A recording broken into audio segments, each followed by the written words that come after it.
5e dimanche de notre grande retraite charismale. Nous allons découvrir aujourd'hui les textes du prophète Isaïe au chapitre 43, Philippiens au chapitre 3 et les Saint Luc.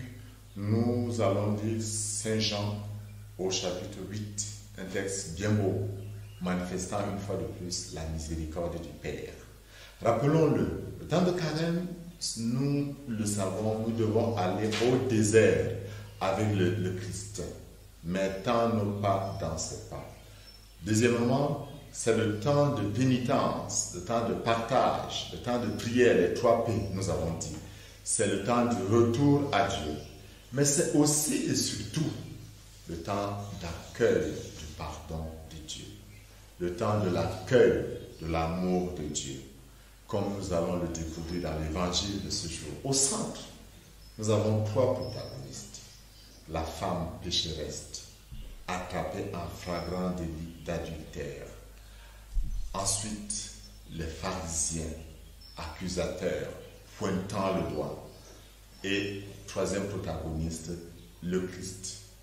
La révélation de l'image de l'amour du Père, de la miséricorde du Père. La femme est accusée. Selon la tradition juive, l'homme, est-ce qu'il a fui? Dans tous les cas, il n'est pas concerné par le jugement. C'est la femme qui est jugée. Elle est humiliée. Elle est détruite. Elle sait déjà quel est son sort. Imaginez cette femme qui avait été mariée dans ce village avec la joie, avec la fête, qui est détruite, qui est réduite à rien. Elle est donc devant le Christ. Dans le dialogue où on demande à Jésus, Moïse nous a dit que ce genre de femme doit être lapidé. Le Christ ne réagit pas, il prend le temps. Il prend le temps.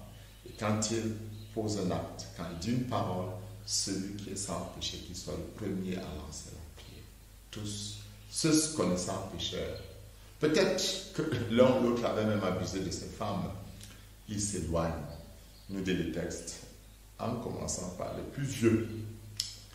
Alors Saint Augustin nous dit à la fin, il reste 2. La femme misérable et la miséricorde par excellence. L'homme se retrouvera toujours à la fin de tout, en face de Dieu. Il n'y aura plus personne. Il n'y aura ni accusateur, ni supporter. On sera en face de Dieu. Mais Dieu nous verra avec les yeux du Christ en ce moment-là. En peu de paroles, la situation de cette femme change. Première question, où sont-ils? Personne ne t'a condamné? Elle répond, personne, Seigneur. Notons une première chose. Jésus appelle cette femme, femme, comme il appelle sa mère. À la croix, à Cana, Jésus appelle Marie, femme. Jésus redonne à cette femme la beauté de la femme, la mère de l'univers. Il lui redonne sa féminité. Mais ce n'est pas tout. Il dit, moi non plus, je ne te condamne pas. Le Fils de l'homme n'est pas venu pour condamner, mais pour sauver, dit le Christ. Mais le plus beau, c'est quand il dit, va, désormais ne pêche plus. C'est une parole de puissance. Le pardon accordé déclenche un pouvoir, la capacité de résister au mal. Comme Jésus disait, prends ton grabat, lève-toi et marche.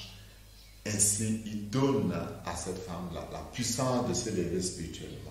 Va et désormais ne pêche plus. Isaïe nous donne de revivre la beauté de cette parole. Cette femme qui s'en va, elle ne fait plus mémoire des événements passés.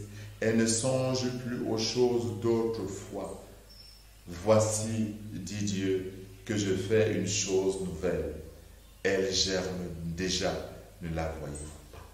Dans nos vies, quand le Seigneur nous met en marche, il fait une chose nouvelle que nous devons voir.